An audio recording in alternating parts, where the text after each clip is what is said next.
about 3 years before I became the pastor of Community Church at Sun Village, Marge and I visited a church in South Phoenix where the pastor unknowingly shed light on what in the world was God doing with my life in the last 6 years.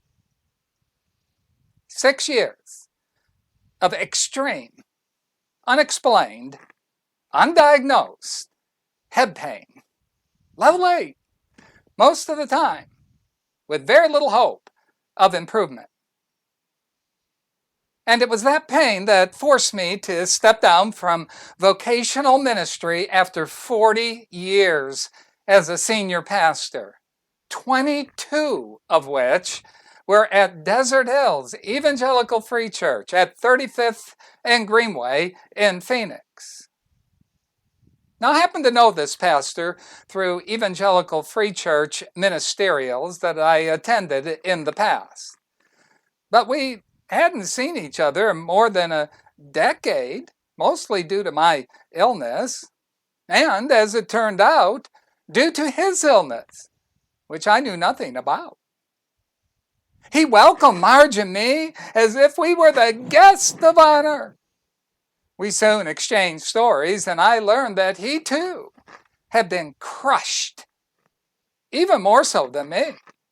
And he too was forced to step away or take a break, a long break, over a year, from his pastorate. But now he was back. And frankly, that inspired me to consider again vocational pastoral ministry.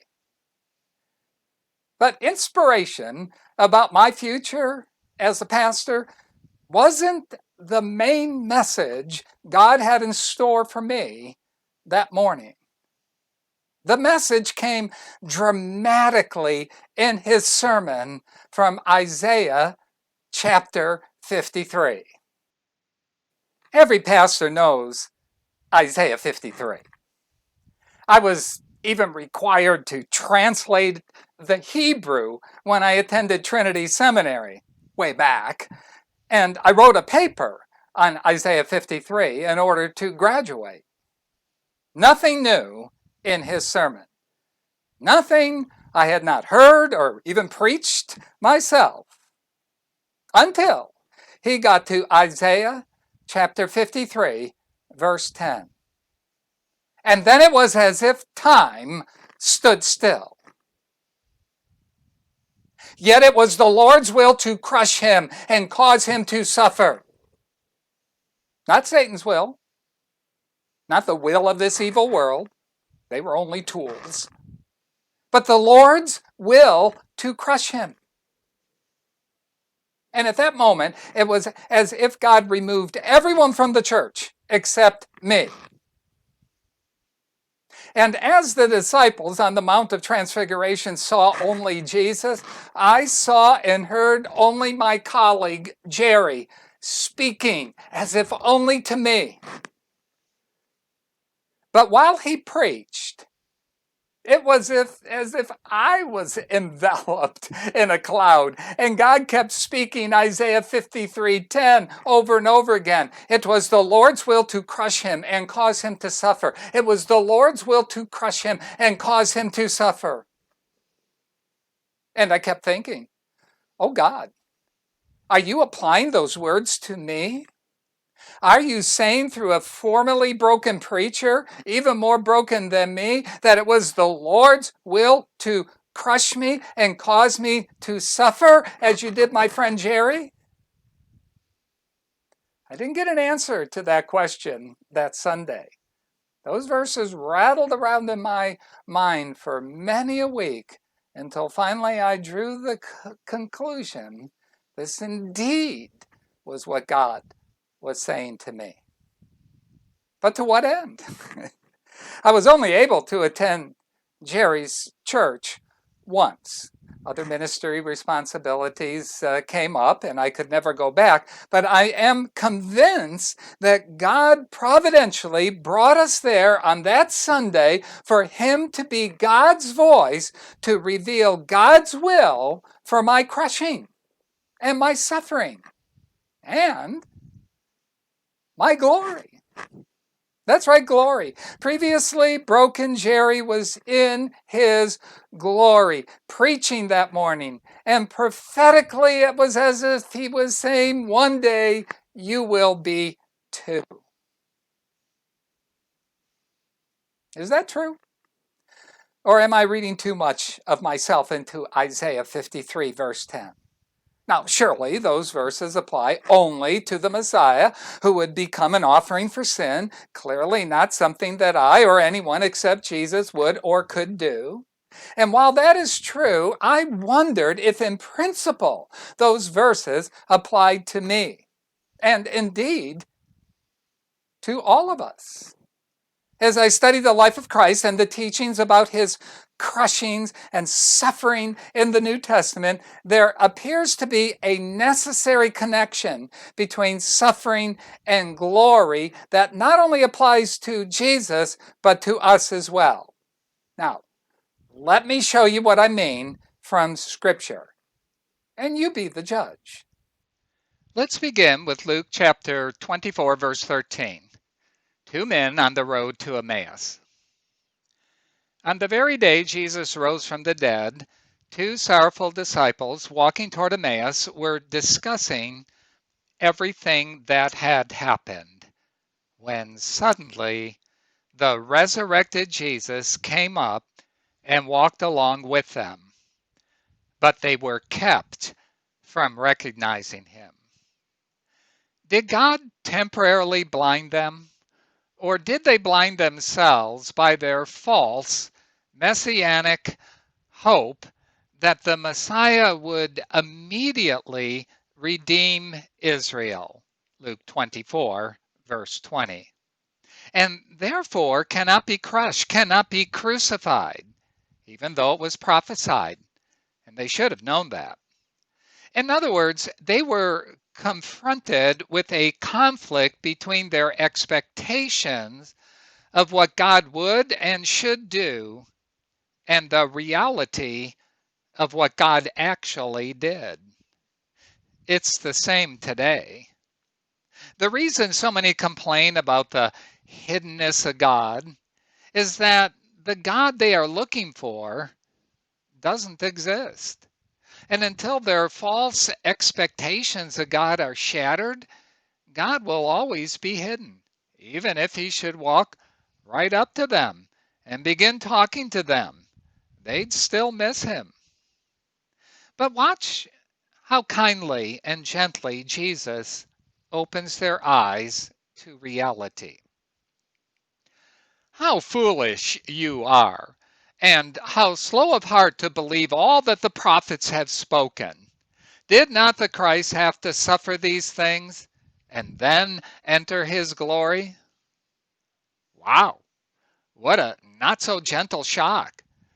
But that's what it often takes to shatter false expectations about God. Jesus reveals that he had to suffer. In other words, it was necessary for him to suffer in order to enter his glory. And that this is what all the prophets prophesied in the Old Testament.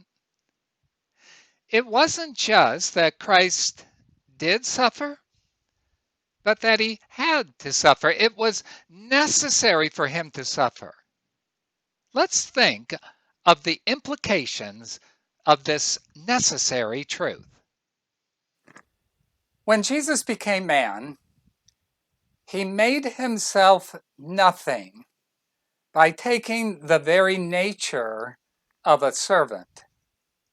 He humbled himself by becoming obedient to death, even death on the cross. Philippians chapter 2, verses 7 and 8. The second member of the Trinity, the Son, temporarily laid aside glory, the glory of being God, when he became man.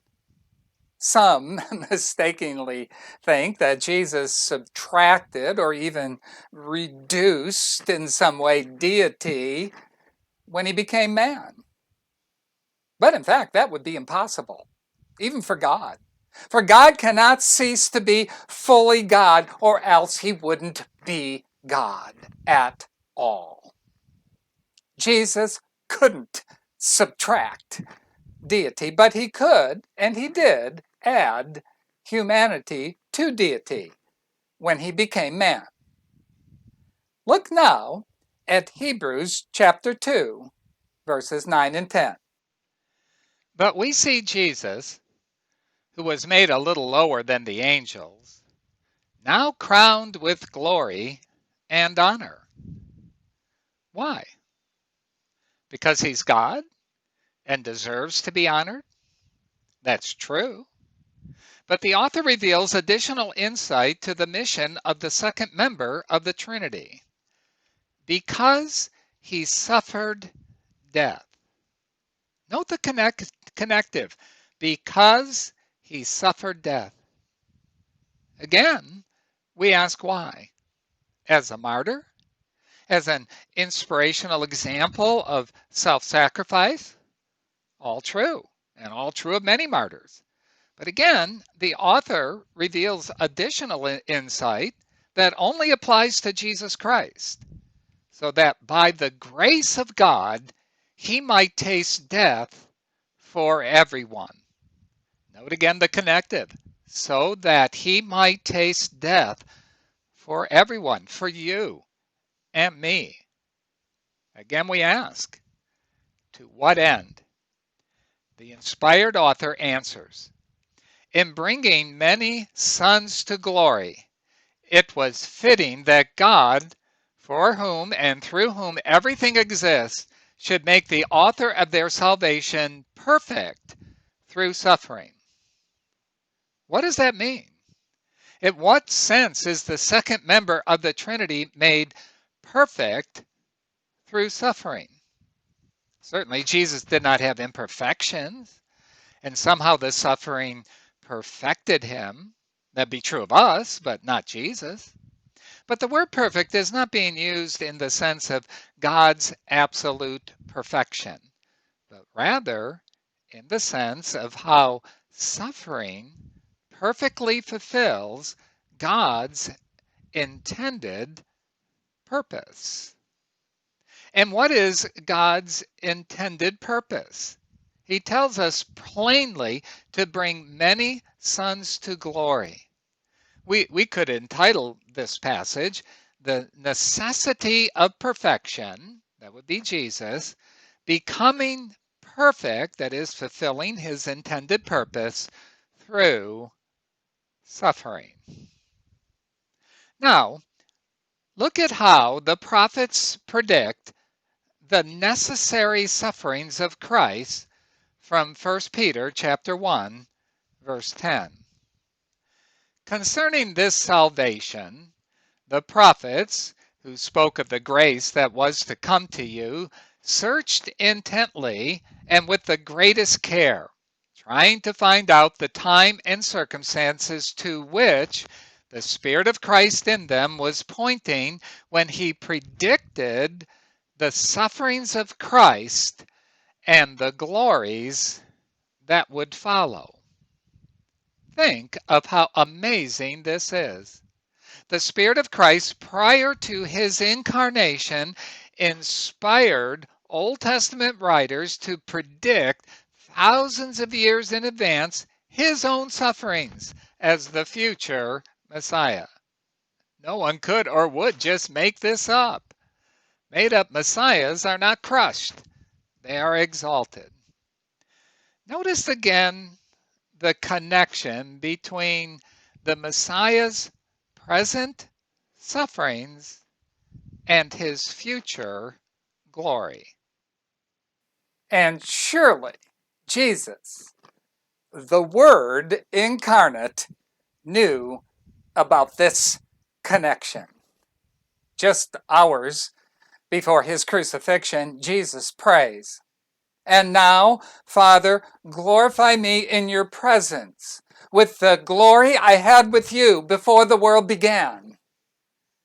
But Jesus knew before the glory could be returned, it was necessary for him to go to the cross.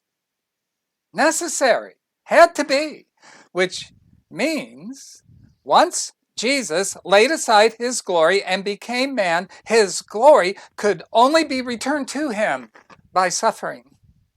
He said it himself. Did not the Christ have to suffer and then enter glory? Luke chapter 24.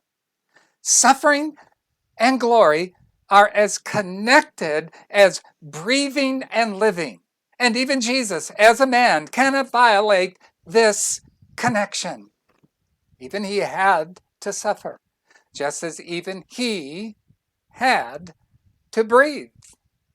And what is true of Jesus in his humanity, I contend that the scriptures teach is true of all humanity.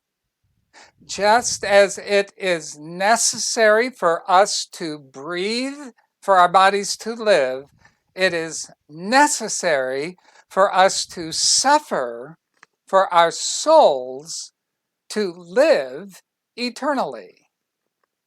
This is explicitly taught in Romans 8:17.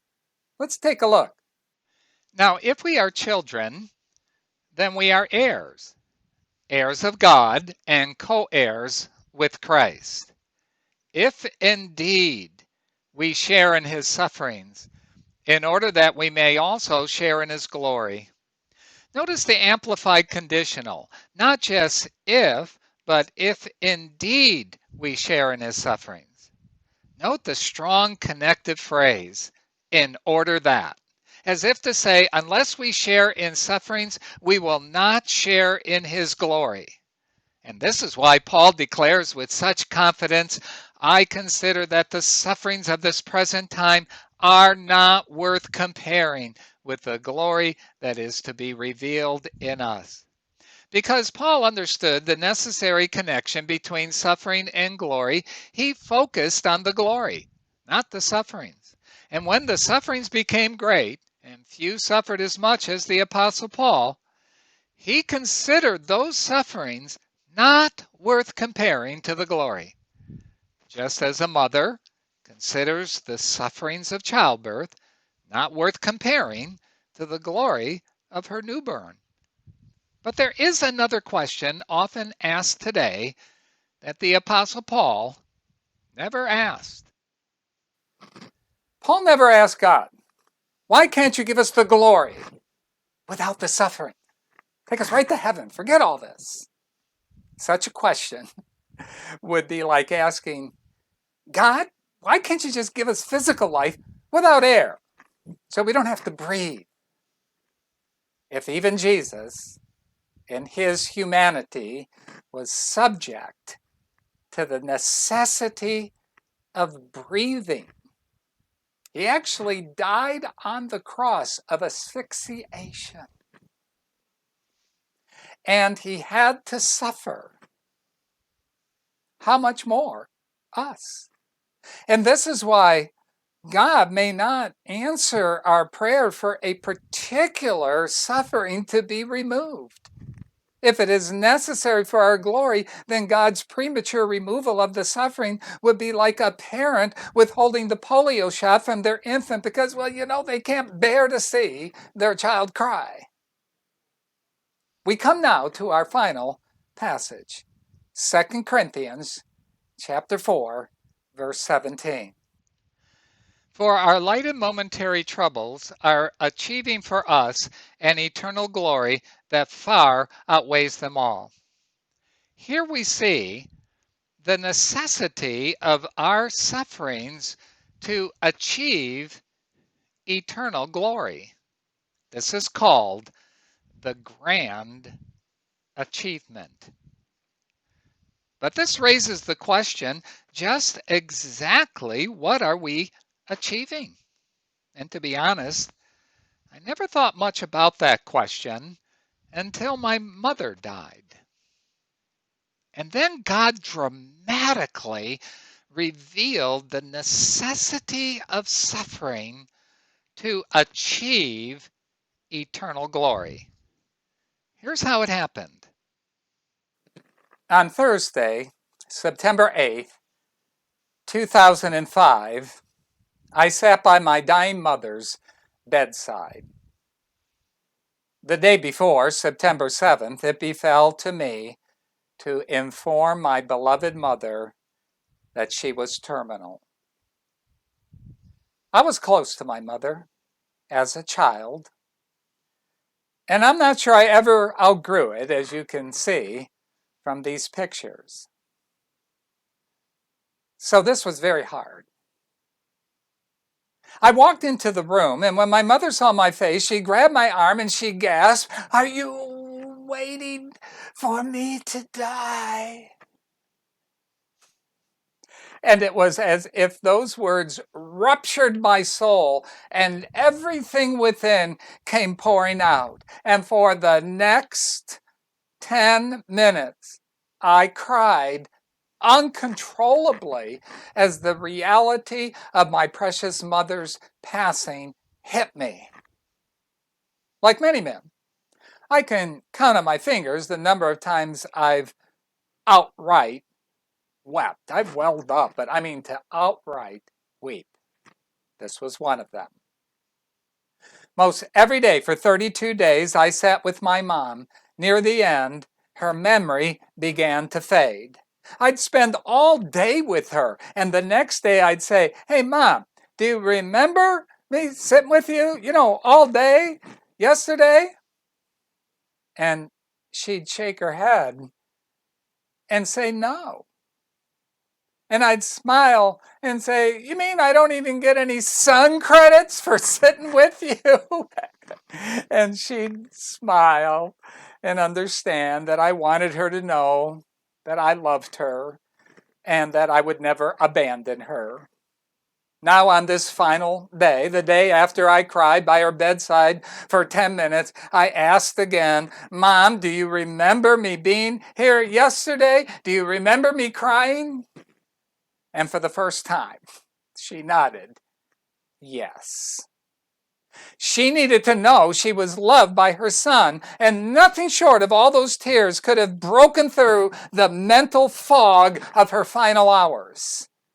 As I sat by her bedside for what would turn out to be her last full day on this earth, my heart was wrenched with the suffering of her body. And I cried out to God right there, "Lord, is this necessary?"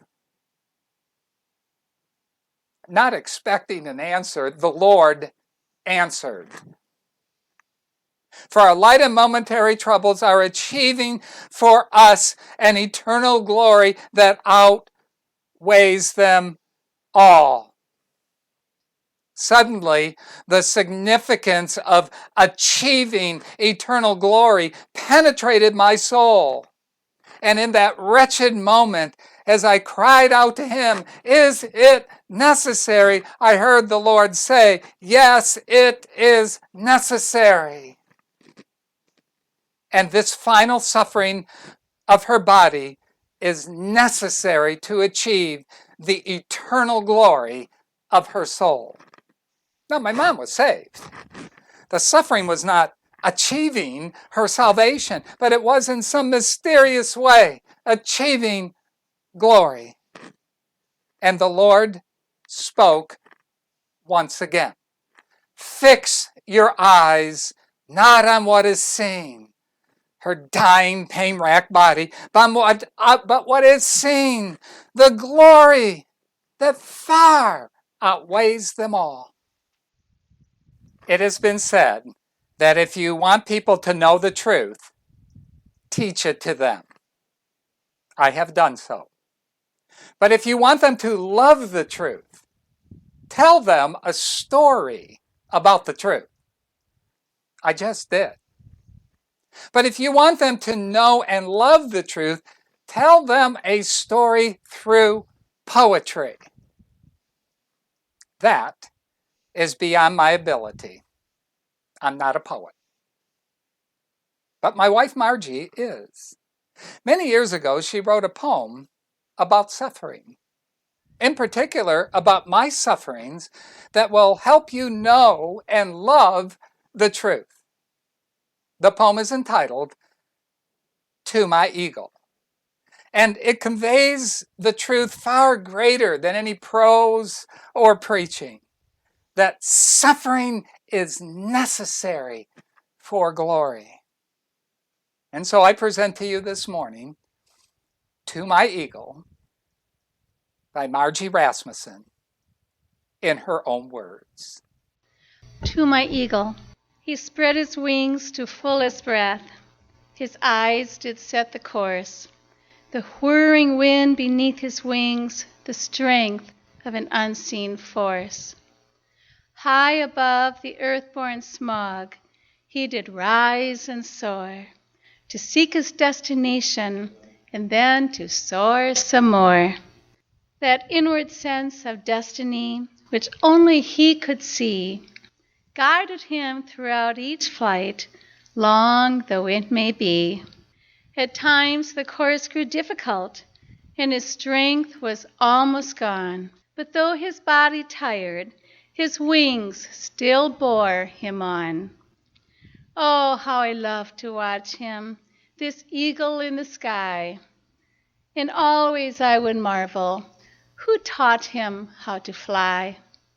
The eagle stopped to rest a while, perched high upon a ledge. I saw him wait, alert but still, upon that jagged edge.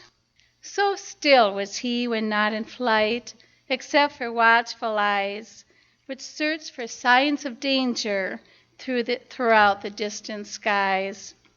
For the eagle knew his mission included the little flock sitting unprotected, gathered on the rock. Strength renewed, direction clear, he summoned forth his strength to continue on his journey regardless of its length.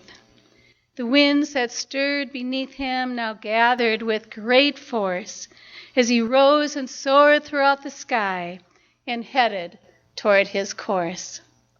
What hand did show him where to go, this creature of the skies?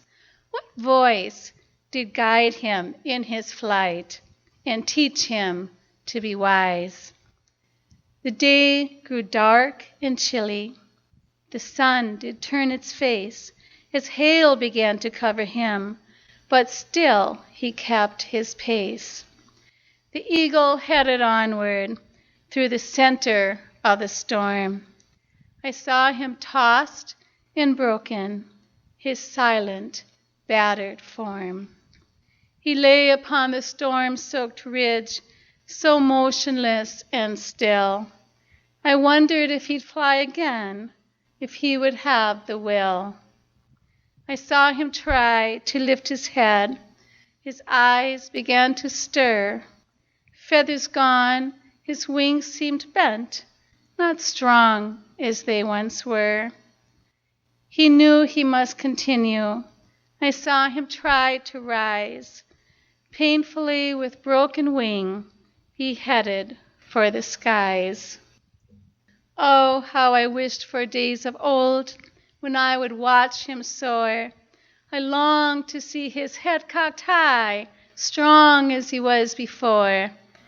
The eagle struggled upward. His eyes still set the course, guided by that inner strength of that quiet, unseen force. I watched my tired eagle. Throughout the night he sped, though moon and stars had not appeared, and daylight hours had fled. And then I saw an eagle I had never seen before. Shielding my eyes against the wind, I watched him glide and soar. His searching eyes could miss no danger. Awed, I watched him fly as he hurled his wings against the storm, the master of the sky. And then I scarcely saw, for tears had overwhelmed my eyes. The great majestic eagle came piercing through the skies. As he swooped down to help my friend, I had no doubt he could, for his wing too had once been scarred. I knew he understood. Side by side they now did rise, continuing their flight, journeying together on throughout the night. And as I stood and watched them, soaring through the sky, I knew the one whose wing was scarred had taught my friend to fly.